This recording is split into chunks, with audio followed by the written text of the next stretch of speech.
misdefining and misunderstanding our priorities. And we have to be very honest with ourselves.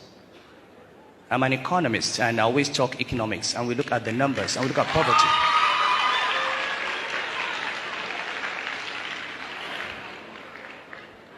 If you look at all the poverty indices in the world today, you find that in southwest Nigeria, the incidence of poverty is 20%. In the northwest, it is 80%. The northeast, it's 80%. Why is it that the poorest parts of this country are the Muslim parts?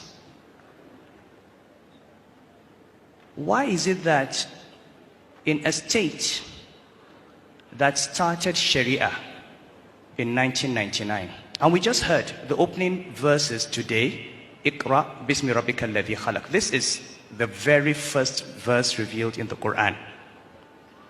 How come that the state that started Sharia is not the one that is the most educated state? In fact, how come that in that state in 2017, only 24 children got 5 credits in secondary school?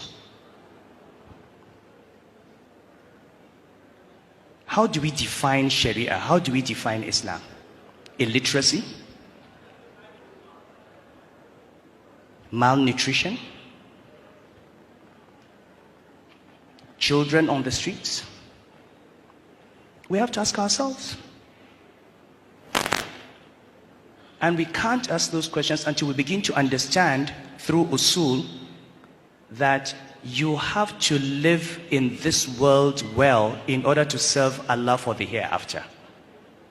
For Islam to prosper, we need educated Muslims. We need Muslims that are not begging. We need Muslims who are standing on their feet. Believe me, if poverty continues in the north, Islam will disappear from the north. The Prophet said, Allahumma inni a'udhu bika min al-kufri wal-faqri. Allah, I seek refuge with you from disbelief and poverty. And he said, Kad al-faqru an yakuna kufran. Poverty can lead to disbelief. These children that we see as al-majiris and we laugh at them and we treat them as victims, somebody will just come and pick them up, put them in a school, give them medical care, and convert them to another religion. And they will do that by the hundreds and the thousands.